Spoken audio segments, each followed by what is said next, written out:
Now, as you may already know, the EU is currently in the process of banning any health supplements with a higher dose of vitamins than is above the RDA, the recommended daily allowance. This move has been conceived as a safety measure, but to many it removes the freedom to boost up on certain vitamins when they feel they need them, and is more to do with control and profit than safety. Well, joining us now to discuss the ban is nutritionist Margaret Brennan, who you know as a regular on the programme, and Miriam Barry from the College of Naturopathic Medicine. Good morning to both of you. Now, Miriam, we'll go to you first of all, because you're obviously anti this. Why? I'm anti this for many reasons. First of all, safety is being the issue that this directive is going under. There are no safety concerns with taking supplements in this country. There has never been an issue in the last 40 years in here or in England. Secondly, they're based on reducing the supplements to recommended daily allowances. The recommended daily allowances are set after the war, 50 years ago. They're out of date. A lot of vitamins, they actually do not have a scientific way of finding out how much vitamin Bs we need, for example. And thirdly, the food we're eating today, it has been shown in research that the nutritional value is less now in fruit and vegetables than it was 40, 50 years ago. So we're not getting all our requirements from food. And one perfect example of that is selenium. And selenium has been shown now to be deficient in many EU countries, not just Ireland and in England. And a deficiency of selenium is now related to an increase in the risk of cancer in breast, prostate and lung. And where used we get selenium from before? It was in our soil, but now because of the way of farming methods are gone, there's less, and it's less coming through in our diet. So you're saying with this ban, so for example, 2, 3, 4, 5 years down the road, if you wanted to boost up or add selenium to your diet, you won't be able to do it without a prescription, is it?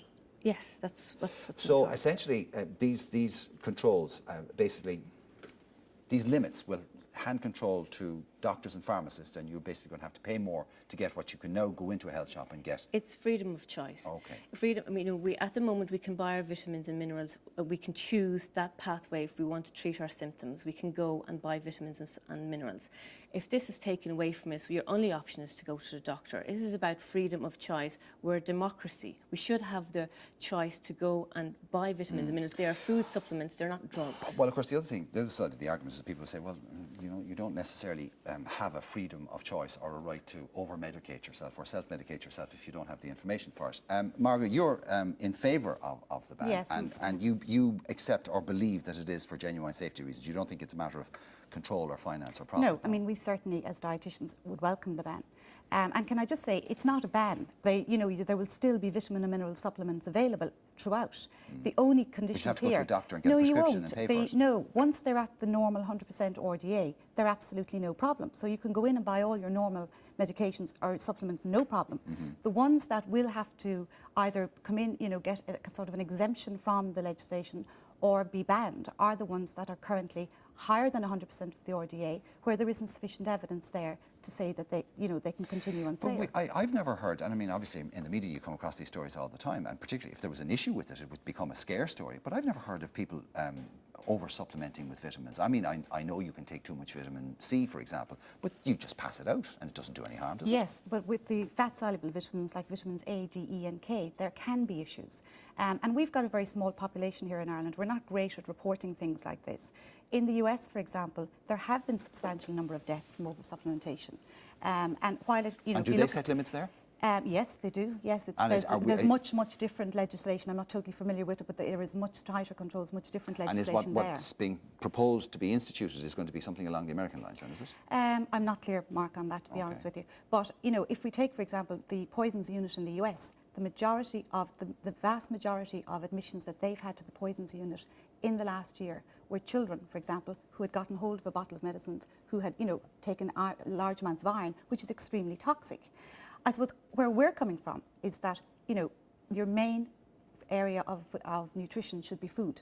And that really, unless you are sexually active, likely to become pregnant, or if you're breastfeeding and you have a newborn baby, they're the only two areas now where you should actually be taking supplements without anything that you need to actually look at your diet. But with modern lifestyles, though, and people eating on the hoof and on the run all the time, we're not getting the sort of nutritional value from food that we used to get. And But as then we Miriam need said, to go it's back not. to our health promotion and look at how we're getting the messages across. I would also say that the majority, an awful lot of the foods that we're buying now are already fortified with vitamins and minerals. I mean, take your cereals, take breads, Is that not one of the problems, though? milks. Is that I don't want it in my food where I can't see it. If I want to take something, I actually want to be able to see it myself. But this is the contradiction that's out there, is that you're saying on one hand that we should be getting it from our diet, but on the other hand, the government are fortifying our flour with folic acid and with nutrients. So really, it's a contradiction in terms.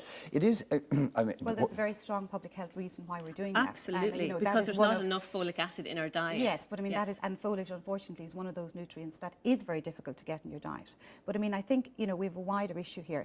Vitamin and mineral supplements will never give us all the benefits that food will give us. And this is why, it is not appropriate for people to run and just take supplements. You should Okay. never take iron without having your blood levels checked. I mean, that's number one. So I think, there are huge, bigger issues here. And certainly the main reason that the legislation is coming in is purely for patient safety. And I think that really, that is something that must be considered. Okay, Miriam? In very terms quickly. of safety, I mean, anybody can go out to any shop and buy alcohol, tobacco, pharmaceutical over-the-counter drugs. There's huge safety concerns in all those areas, and we're not sitting here talking about that today. We're talking about food supplements that people can take, and there are no safety concerns. There has never been in this country or in England an issue with somebody taking a vitamin mineral supplement.